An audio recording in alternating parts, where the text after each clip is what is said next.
आदाब, इस्तकबाल है। मैं हूं आपके साथ अबू हुरैरा और आप देख रहे हैं खास प्रोग्राम कहकर ही मानेंगे। मुल्क और अवाम की हिफाजत करने वाले पुलिस एहलकार ही इन दिनों महफूज नहीं है। पहले हरियाणा के नूह में कानकनी माफिया ने एक डीएसपी को अपनी गाड़ी से कुचल डाला। इसके बाद दो ऐसे ही मामले गुजरात और झारखंड में भी पेश आए, जहां पुलिस एहलकारों पर माफियाओं ने गाड़ी चढ़ाकर इनका बेदर्दी से कत्ल कर दिया। यानी महज 24 घंटों में 3 वारदात अंजाम दी गई। इन वारदातों पर कई सवाल उठते हैं। क्या सरकार इन माफियाओं से बेखबर है? इंतजामिया का लॉ एंड ऑर्डर आखिर कहां है? और सबसे अहम सवाल यह कि क्या खाकी से बेखौफ हैं ये माफिया? आज इसी को हम समझने की कोशिश करेंगे। 24 घंटों के अंदर 3 वारदातें होती हैं और वो भी पुलिस एहलकारों की। इसी पर सवाल उठ रहा है कि क्या खाकी से बेखौफ हैं ये माफिया। बहुत खास मेहमान मेरे साथ जुड़े हुए हैं। बहुत जल्दी अपने मेहमानों का आपसे तारुफ करा देता हूं। मेरे साथ डॉक्टर पंकज बेनीवाल जी, जो कि स्पोक्सपर्सन है आम आदमी पार्टी से, रितु चौधरी जी स्पोक्सपर्सन है कांग्रेस की, एके जैन साहब हैं जो कि साबिक डीजीपी हैं, और कुछ देर में हमारे साथ बीजेपी के स्पोक्सपर्सन भी इस डिबेट का हिस्सा होंगे। मैं सबसे पहले रितु चौधरी जी आपसे ही मैं शुरुआत करना चाहूंगा। रितु जी, चाहे हरियाणा की बात करें, गुजरात की बात करें या फिर झारखंड की बात करें, 3 वारदातें 24 घंटे में, 3 वारदातें, और वो भी कोई आम लोगों की नहीं, पुलिस वालों की, डीएसपी, एसआई और इस तरह के लोगों का मर्डर किया गया 24 घंटे के अंदर। जी बिल्कुल, ये बात तो साफ है कि भाजपा राज में जो है पुलिस वाले सुरक्षित नहीं, हाई रैंक का ऑफिसर भी जो है वो सुरक्षित नहीं है, तो आम जनता की तो सुरक्षा की बात ही क्या कीजिए। आपको याद होगा सुबोध कांत सहाय, सुबोध कांत की हत्या हुई थी, उसमें भाजपा के बड़े बजरंग दल के और भाजपा यूथ विंग के जो है वो इन्वॉल्व मिले थे, और जब उसकी हत्या के बाद मतलब बाकायदा उसका जश्न मनाया जाता है। इस चीज के इस प्रकार की मानसिकता लेकर और जो ये सरकार में बैठे हैं, इनसे हम क्या उम्मीद कर सकते हैं कि ये पुलिस वालों से इस तरह का एक ये किस्सा नहीं है, इस तरह के अनगिनत है इस तरह के किस्से हैं कि जब भाजपा सरकार में पुलिस वालों की हत्याएं हुई हैं, उनका जो है उनके सम्मान के साथ खिलवाड़ हुआ है, उनके साथ बदतमीजी हुई है, थानों में जाके मारपीट हुई है, ये सब चीजें हुई है भाजपा सरकार में। बिल्कुल बिल्कुल नहीं, जाहिर सी बात है कि लॉ एंड ऑर्डर पर भी सवाल उठते हैं, और सवाल यह भी उठता है कि सरकार आखिर क्या कर रही है। पुलिस एहलकार और खाकी के लोग अगर महफूज नहीं होंगे तो फिर सवाल तो उठेंगे ही। मेरे साथ डॉक्टर वीरेंद्र सिंह चौहान भी जुड़ चुके हैं, जो कि स्पोक्सपर्सन है बीजेपी के। डॉक्टर वीरेंद्र सिंह चौहान जी, सर आपका भी बहुत इस्तकबाल है न्यूज़ 18 उर्दू में। मैं बहुत जल्दी से डॉक्टर पंकज बेनीवाल जी, 24 घंटे में 3 मर्डर होते हैं, और तीनों मर्डर आप देखिए कि वो माफिया करते हैं, और वो भी पुलिस एहलकार, पुलिस से जुड़े हुए लोग हैं जिनका मर्डर किया गया, आम लोग नहीं है। देखिए, मंगलवार का दिन पूरे देश के लिए बिल्कुल काला दिन रहा।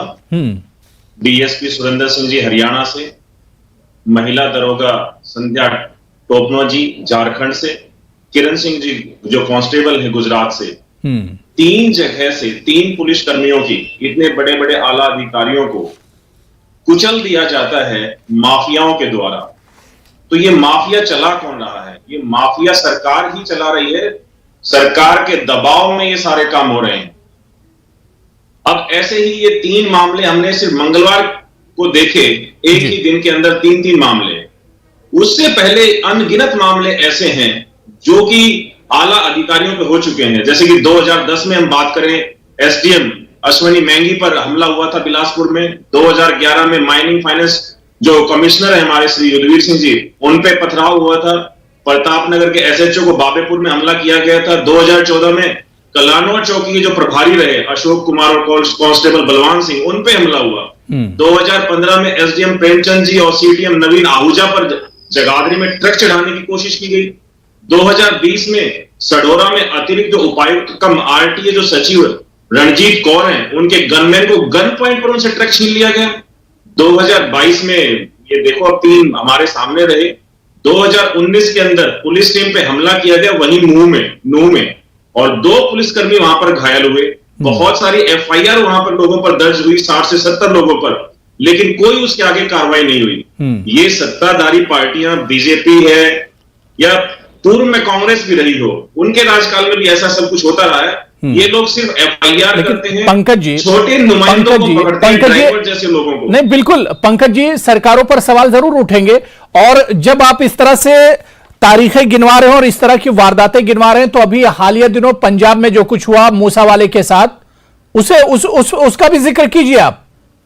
उसका जिक्र कर देते हैं। आज ही बीती रात को 2 गैंगस्टर जो थे, मनप्रीत सिंह मुन्ना कुस्सा और जगरूप सिंह रूपा, इन दोनों को मुठभेड़ में मार गिराया एंटी गैंगस्टर टास्क फोर्स ने। वहां पर आम आदमी पार्टी की सरकार है, जीरो टॉलरेंस के साथ काम कर रही है और जनता की सेवा के लिए काम कर रही है। यहां नहीं, लेकिन लॉ एंड ऑर्डर पर तो सवाल उठेगा, लॉ एंड ऑर्डर पर तो सवाल उठेगा बेनीवाल जी।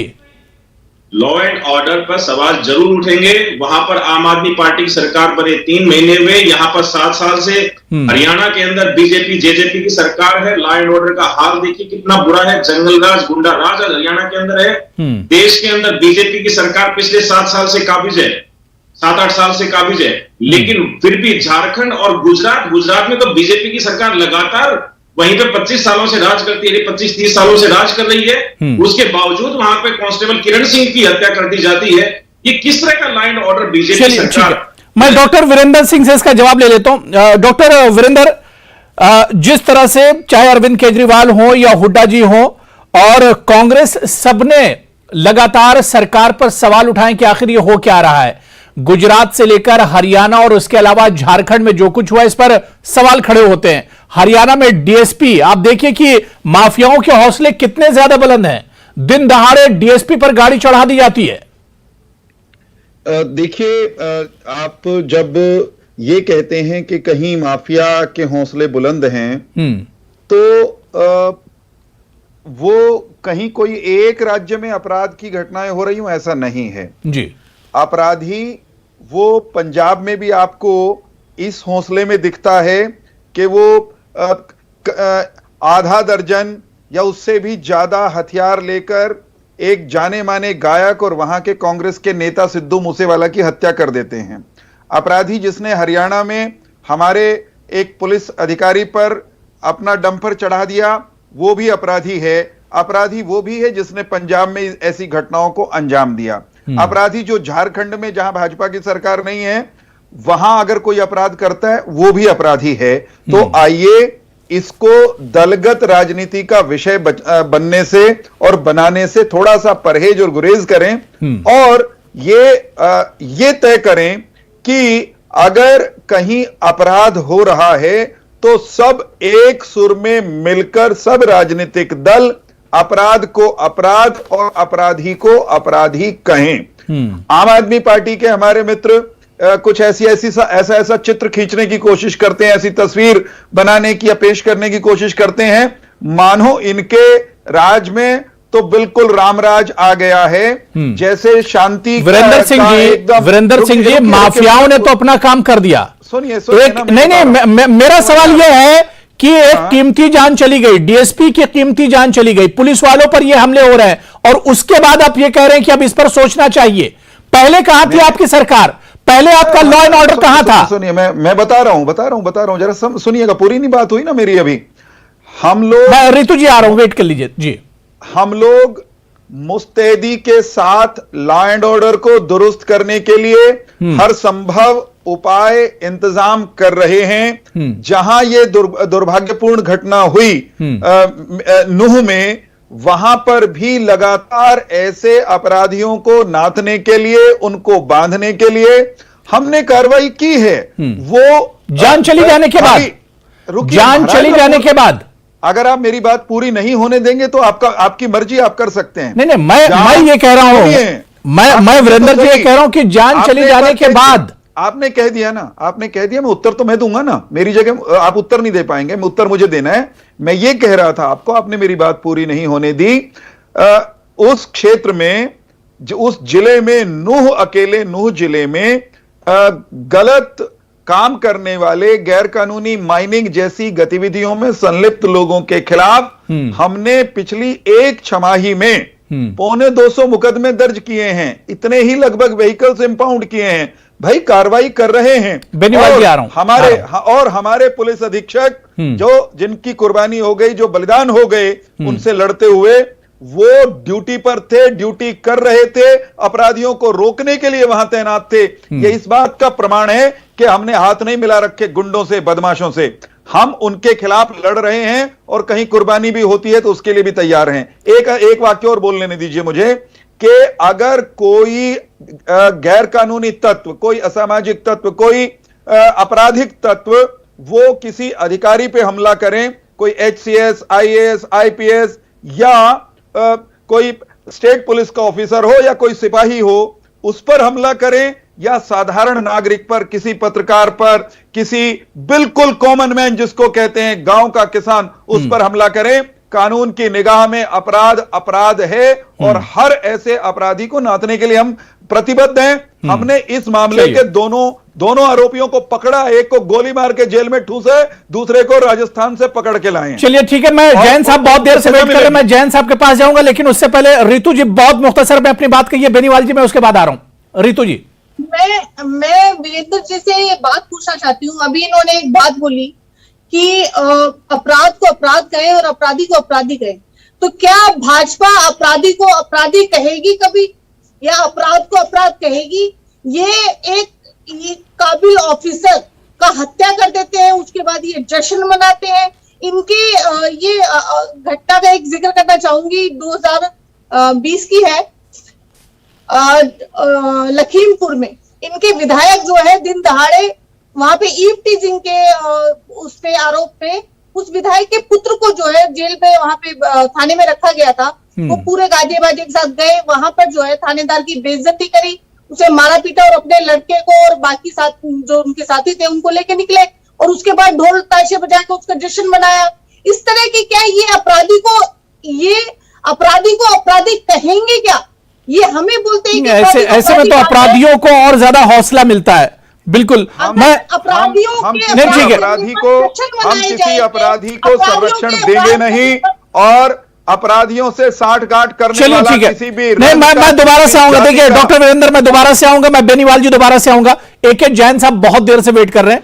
जैन साहब, अब हालात इतने ज्यादा खराब हो गए और ये सर पहली बार नहीं कि इस तरह के वाकये हुए। आप देखिए 2018 में मुरैना में किस तरह से हुआ, 2018 में ही तमिलनाडु में इस तरह का वाकया हुआ, 2012 में फिर मुरैना में होता है, 2022 और 2020 में आगरा में, यूपी में हुआ। सर खाकी से क्या यहां पर तो बिल्कुल ऐसा लग रहा है कि पुलिस राज नहीं है, खाकी का कोई डर और खौफ है ही नहीं माफियाओं में। ऐसा क्यों, या इस तरह की वारदातें क्यों होती हैं सर? देखिए, पुलिस फोर्स जो है वो इंटरनल सिक्योरिटी को देखती है जी। एज एक्स DGP मेरा ये मानना है कि एक प्रोफेशनल हैजार्ड है और कभी कभी इस प्रकार की दुर्भाग्यपूर्ण घटनाएं भी घटित हो जाती हैं। उसके बावजूद पुलिस अपना पूरे हौसले से काम करती है। आपने देखा है बॉर्डर्स पर आर्मी के जवान, पैरामिलिट्री फोर्सेस के जवान भी शहीद हो जाते हैं और आतंकवादियों से लड़ते हुए जो उस पार से टेररिज्म फैलाया जा रहा है उससे करते हुए। तो इसमें आवश्यकता इस बात की है कि उससे हमको सबक लेना चाहिए। नक्सलाइट से मुठभेड़ में मारे जाते हैं CRPF के जवान, हमें उससे सबक लेना चाहिए और सबक लेकर जो अपराधी इसमें लिप्त हैं उनके खिलाफ कठोरतम कार्रवाई पूरे पुलिस बल को मिलकर करनी चाहिए। ऐसी ऐतिहासिक कार्रवाई करनी चाहिए कि वो नजीर बने। जो नूह की घटना है, रांची की घटना है, जो भी घटनाएं हैं, ये गुजरात की है, ये सब बड़ी शर्मनाक घटनाएं हैं, बड़ी खराब घटनाएं हैं। और मेरा ये मानना है एज एक्स पुलिस ऑफिसर कि इसमें किसी प्रकार की कोई राजनीति नहीं होनी चाहिए और इसमें ऐसे तत्वों के विरुद्ध सभी को मिलकर इसकी भर्त्सना करनी चाहिए। और अगर इसमें कोई राजनीतिज्ञ लिप्त हैं, अगर इसमें कोई भ्रष्ट अधिकारी लिप्त हैं, माइनिंग ऑफिसर्स लिप्त हैं, इसमें कोई पुलिस के अधिकारी कर्मचारी लिप्त हैं, जो भी हो, उन सबको किसी को भी बख्शा ना जाए। तो उससे जो है एक मैसेज जाएगा, पूरा मैसेज जाएगा पूरे समाज में सख्त सख्त कदम उठाने की जरूरत है। लेकिन AK जैन साहब, आपने कहा कि सबक लेना चाहिए। सर, मेरा सवाल ये कि पहली बार तो इस तरह से नहीं हुआ। 2012, 2018, 2020 इस तरह के बहुत से वाकये हुए हैं कई स्टेट में, चाहे मध्य प्रदेश की बात करें, यूपी की बात करें, तमिलनाडु की बात करें। सर, इस तरह के बहुत से वाकये होते हैं और ये वाकये बता रहे हैं, ये 3 वाकये जो हुए ये बता रहे हैं कि हमने सबक नहीं लिया इनसे कुछ। वो देखिए, कभी कभी क्या होता है, फौरी सूचना मिली, उसके ऊपर अधिकारी रवाना हो गए, ये उम्मीद नहीं होती है कि इस तरीके से कोई डंपर चढ़ा देगा। ये दुर्भाग्यपूर्ण घटना है, कम फोर्स उनके साथ में था, इसलिए इस प्रकार की दुर्भाग्यपूर्ण घटना घटित हो गई। कार्रवाइयां भी होती हैं। सैंड माफिया, मैं इसको कहने में मुझे कोई गुरेज नहीं है कि सैंड माफिया को भ्रष्ट अधिकारियों का, भ्रष्ट राजनीतिज्ञों का संरक्षण प्राप्त है, तभी इस कदर ये खुलेआम सैंड माइनिंग हो रही है, इलीगल तरीके से हो रही है। कई जगह सुप्रीम कोर्ट के रोक के बाद हो रही है। नूह में रोक लगी हुई है सुप्रीम कोर्ट से, NGT से, फिर भी उसके बाद माइनिंग हो रही है। तो ये देखा जाना चाहिए कि कौन है जो इसके पीछे हैं, और पूरा जो नेक्सस है, पूरे नेक्सस को एक्सपोज किया जाना चाहिए, बिल्कुल, और उनको क्रश किया जाना चाहिए। नहीं, बिल्कुल, इनका सरगना, इन्हें हौसला कहां से मिल रहा है और इनकी सरपरस्ती कहां से हो रही है, इसे जरूर ढूंढने की जरूरत है। मैं डॉक्टर वीरेंद्र सिंह जी, जो बात यहां पर AK जैन साहब ने कही, बहुत अच्छी बात सर ने कही। उन्होंने कहा कि नूह की मिसाल दी कि नूह में तो देखिए बैन लगा हुआ है कानकनी पर, माइनिंग पर, लेकिन फिर भी आप देखिए कि वहां पर माइनिंग हो रही है। तो अब आप कहेंगे कि इसमें सरकार की कमी नहीं है, सरकार तो अपना काम कर रही है। जब सुप्रीम कोर्ट की तरफ से बैन है तो सरकार की आंखों के नीचे ये तमाम चीजें कैसे चल रही हैं?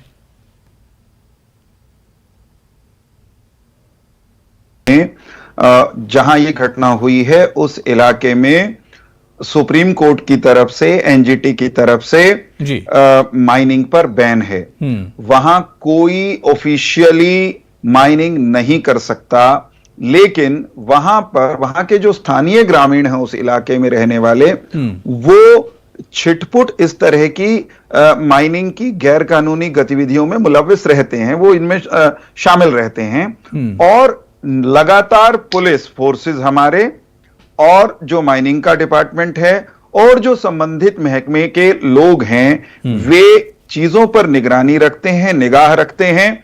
जब जहां कहीं कोई शिकायत आती है वहां दखल देते हैं। ये शहीद हमारे DSP सुरेंद्र सिंह ऐसी ही सूचना मिलने पर मौके पर गए थे, और ये जो उनके साथ उनकी नृशंस हत्या की दर्दनाक घटना हो गई, ये ड्यूटी करते हुए हुई है, क्योंकि पुलिस काम कर रही है, मुस्तैद है, ड्यूटी पर है, इस बात को प्रमाणित करते हैं। तो सरकार क्या कर रही है? ठीक है रितु जी, आप कुछ कहना चाह रहे हैं? बहुत देर से मैं बेनीवाल जी उसके बाद आ रहा हूं। एक मिनट बस, जो जैन साहब ने कहा उसमें कुछ जोड़ दूं, फिर रितु जी पे जाइएगा। जैन साहब ने यह कहा कि अगर इस तरह की इलीगल माइनिंग में कोई पॉलिटिकल सरपरस्त है, कोई ऑफिशियल सरपरस्त हैं, आपने सरगना का शब्द का प्रयोग किया, सरपरस्त तलाशने की आपने बात कही, तो मैं एक बात बहुत विनम्रता से कह रहा हूं, मनोहर जी की सरकार हरियाणा में किसी भी गैर कानूनी काम को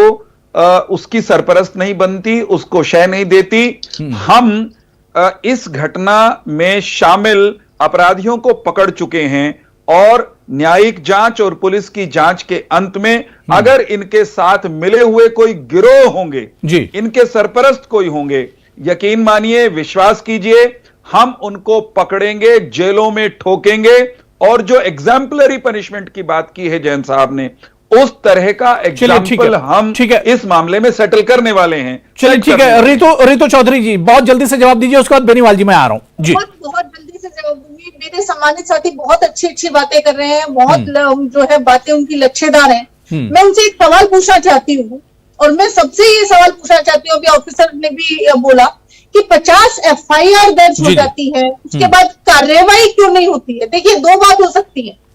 एक बात तो ये हो सकती है कि जो भाजपा सरकार है वो अपराधियों से डरती है, और दूसरी बात ये हो सकती है कि भाजपा सरकार अपराधियों के साथ मिली हुई है, क्योंकि 50 FIR दर्ज होने के बाद भी अगर कार्रवाई नहीं होती और एक काबिल ऑफिसर की इस तरह से हत्या हो जाती है, वहां के स्थानीय निवासियों ने बोला कि रात शुरू होते ही जो वहां पे डंपरों की आवाजाही शुरू हो जाती है, वो लोग अपने आप को घरों में बंद कर लेते हैं डर के मारे। तो क्या ये प्रशासन से छुपा हुआ था? क्या ये सरकार से छुपा हुआ था? या ये इनकी मिलीभगत है? या ये कहते हैं कि ये अपराधियों से डरते हैं, इनके बस की सरकार चलाने नहीं है तो इस्तीफा क्यों नहीं दे देते? रितु जी, इस तरह से काबिल ऑफिसर्स की हत्याएं थोड़ी ना हम होने देंगे। अगर आपसे सरकार नहीं चल रही है तो आप इस्तीफा दो। ठीक है, ठीक है वीरेंद्र जी आप जवाब दीजिएगा। बेनीवाल जी का भी रिएक्शन ले लेते हैं, उसके बाद जवाब दीजिएगा। ठीक है बेनीवाल जी, बहुत मुख्तसर में जल्दी जवाब दे दीजिए। देखिए, जो कह रहे हैं कि डंपर ने, इनको ऐसा लगता है कि ये पहला एक काम हुआ है। पिछले 10 सालों में जिस रोड पे ये घटना घटी, दिल्ली सोना नू अलवर, यहां पर पिछले 10 सालों में 862 लोग डंपरों की चपेट में आ चुके हैं। 1862 लोग थोड़े नहीं होते। अगर एक पे भी कार्रवाई कर दी होती तो ये सारे डंपर, ओवरलोडिंग, जो माइनिंग का काम चल रहा है, ये उसी दिन बंद हो गया होता 10 साल पहले। लेकिन ये सरकारें कुछ काम नहीं करना चाहती, सिर्फ अपनी जेबों में पैसे डालना चाहती। इसका उदाहरण भी है, कैग की रिपोर्ट है 2018 की 5,000 करोड़ रुपए हरियाणा के राजस्व में जमा हो जाने चाहिए थे, जो कि नहीं हुए, और वो अब तक बढ़ के लगभग 50,000 करोड़ रुपए हो चुके हैं। ये हरियाणा के राजस्व में अगर आ जाए तो हरियाणा की जनता को फायदा हो जाएगा। लेकिन इसमें जो मंत्री हैं, जो नेता हैं या जो अधिकारी हैं, वीरेंद्र सिंह चौहान जी, अगर सख्त कदम उठाया जाता, जिस तरह से अपोजिशन कह रहा है कि सख्त कदम उठाया जाता, तो शायद इस तरह की चीजें सामने नहीं आती। कहीं ना कहीं तो कमी रह गई है।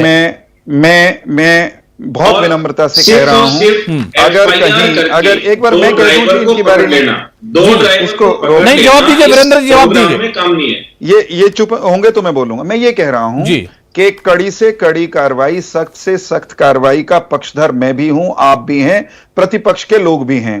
पर ऐसा करना गलत है कि आपका खून तो खून और हमारा खून पानी। ये कह रहे हैं कि सरकार शामिल है, सरकार की शय है। अगर मैं इनसे पूछूं, कांग्रेस की प्रवक्ता यहां पर हैं, उनसे अगर मैं पूछूं कि अगर राजस्थान में एक निरीह दर्जी को चाकू से उसका गला रेत दिया गया और धमकियों के बावजूद रेत दिया गया, पुलिस को और प्रशासन को पता होने के बावजूद रेत दिया गया, तो क्या उसमें गहलोत साहब शामिल थे, या उनके मंत्रिमंडल के लोग शामिल थे, या उनकी पुलिस शामिल थी? ऐसे ही सिद्धू मूसेवाला की हत्या हो गई, तमाम उनके जीवन को खतरे थे, धमकियां थी, उनके खिलाफ कई सारे गैंगस्टर खुले में बात कर रहे थे। अगर उनकी हत्या हो गई तो क्या भगवंत मान को मुख्य आरोपी बनाकर कटघरे में खड़ा होने की अभी इसके लिए देखिए वीरेंद्र जी, सरकार तो जिम्मेदार नहीं हो सकती, लेकिन सरकार, क्योंकि मौजूदा सरकार होती है, लॉ एंड ऑर्डर, पुलिस और एडमिनिस्ट्रेशन सब कुछ उसके हाथ में होता है, तो जिम्मेदारी तो उसकी बनती है। अगर उदयपुर की वारदात हुई तो उसके लिए राजस्थान की सरकार जिम्मेदार है, और अगर पंजाब में मर्डर हुआ है तो पंजाब की आम आदमी पार्टी सरकार जिम्मेदार है, सरकार ही जिम्मेदार होगी। नहीं, सरकार आप जब सरकार में है। मैं उत्तर देता हूं जी, मैं ये कह रहा हूं कोई घटना ना हो इसके लिए सरकार मुस्तैदी से मोर्चे पर तैनात है। सरकार अगर मुस्तैद होती तो इस तरह की वारदातें नहीं होती। सरकार अगर मुस्तैद होती तो वारदातें नहीं होती। माफ कीजिएगा, ऐसा कोई वक्त रहा है दुनिया के इतिहास में जब अपराधी 100% खत्म हो गए हों, जब बुरे लोग सारे दुनिया से चले गए हों? हम ड्यूटी पर हैं। ये कहकर तो आप सरकार को बचा रहे हैं, ये कहकर तो आप सरकार को बचा रहे हैं। मैं एक जैन साहब से लास्ट कमेंट ले लेता हूं, मैं लास्ट कमेंट ले लेता हूं। मैं जो कह रहा हूं, एक वाक्य कह ले लीजिए, मैं किसी को नहीं बचा रहा। मैं ये कह रहा हूं हमने एक्शन लिया है, हम दुष्टों को दंडित कराएंगे और आने वाले दिनों में और सख्ती और सबक लेंगे, इससे सबक लेंगे। आने वाले दिनों में इस तरह की वारदात नहीं होंगी, इससे सबक लेंगे, अपराधियों को सबक सिखाएंगे। चलिए ठीक है, मैं एक जैन साहब, सर माइनिंग की जो इस तरह की वारदातें होती है एक रिवायत बनती जा रही है। पिछले 10 सालों से सैकड़ों वारदातें हुई है। मैं जैन साहब को सिर्फ आवाज दीजिए बस। जैन साहब, सैकड़ों वारदातें हुई है। सवाल ये उठता है सर, इस पर काबू कैसे पाया जाए, कहां पर कमी रह जाती है? देखिए, इसमें बहुत जबरदस्त पैसा इन्वॉल्व है और बाकी सारी गैंग एक्टिविटीज सब बैकग्राउंड में चली गई हैं जी। सैंड माइनिंग, इलीगल लिकर का जो बिजनेस है, और जो आपके ये अवैध पशुओं की तस्करी है, ये सब जो इस प्रकार के ऑफेंसेस हैं, इनमें बड़ा क्विक मनी है, बस जबरदस्त पैसा इन्वॉल्व है, और इसीलिए बहुत से अधिकारी कर्मचारी भी इसमें लिप्त हो जाते हैं और उनका भी संरक्षण मिल जाता है। ये बड़ी दुर्भाग्यपूर्ण स्थिति है, और इसमें मैं तो यही कहूंगा, मैं पुलिस बलों का आह्वान करूंगा तीनों प्रदेशों में कि ऐसे अपराधियों के विरुद्ध में इतनी ठोस कार्रवाई करें कि उनमें एक दहशत उनमें बने, और यही इसका निदान है, और इसी तरीके से आगे की घटनाएं बिल्कुल जब तक इनसे सबक नहीं लिया जाएगा और इस पर सख्त कदम नहीं उठाए जाएंगे, तब तक इस तरह की वारदातें होती रहेंगी। माफियाओं पर लगाम लगाने की जरूरत है, और इसके लिए सरकार को और ज्यादा चौकस रहने की जरूरत है, इंतजामिया को। बहुत बहुत शुक्रिया, बहुत अच्छी बातचीत हुई, लेकिन वक्त की कमी है। बहुत बहुत शुक्रिया सर AK जैन साहब, डॉक्टर वीरेंद्र सिंह चौहान जी, रितु चौधरी जी, वक्त की कमी है, डॉक्टर पंकज बेनीवाल जी, सभी का बहुत बहुत शुक्रिया चर्चा में जुड़ने के लिए। आदाब।